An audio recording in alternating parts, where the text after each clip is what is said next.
Wrist Max. I'm not sponsored by these guys, but as far as getting the actual wrist pump, this is my favorite tool. I'll go traditional style.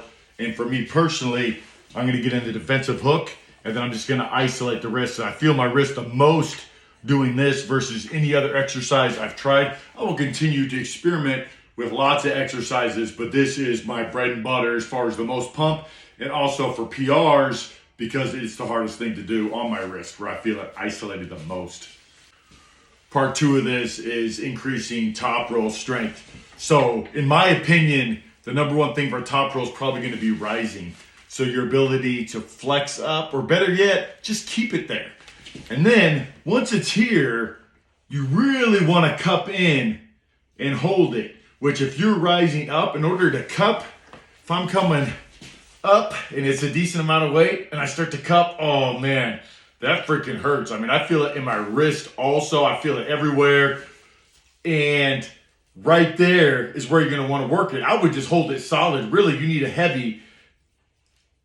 And you can go up to maybe like a 5-minute hold, isometric, and then up to a 1 rep max where you have the weight stacked tight and you just pick it up and set it down. So everything in between, I would only go heavy if everything's healing up and feeling good.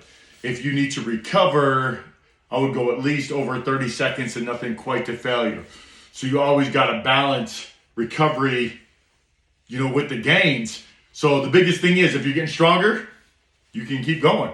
If you're not getting stronger, but you're getting weaker, or you're not making gains, you need to back off, switch to rehab movements till that area heals. But the one cool thing about arm wrestling, let's say my bicep, I got that so thrashed, I took 2 weeks off of bicep training, and I was setting PRs, holding on with my pronation. So I was avoiding the bicep tension, but setting PRs in other areas. So if you're an arm wrestler, there's always some kind of little muscle group, rising, supination, pronation, working your bicep, working your lat. There's something you could be trying to set a PR, every week on. So I definitely do that. But if you're feeling good, I try to set multiple. I've had weeks where I set a PR every freaking day. And of course, that feels fantastic. So never limit yourself. So you always want to do more if you can still recover. So it's all about balance, but find your groove. Here's to the gains.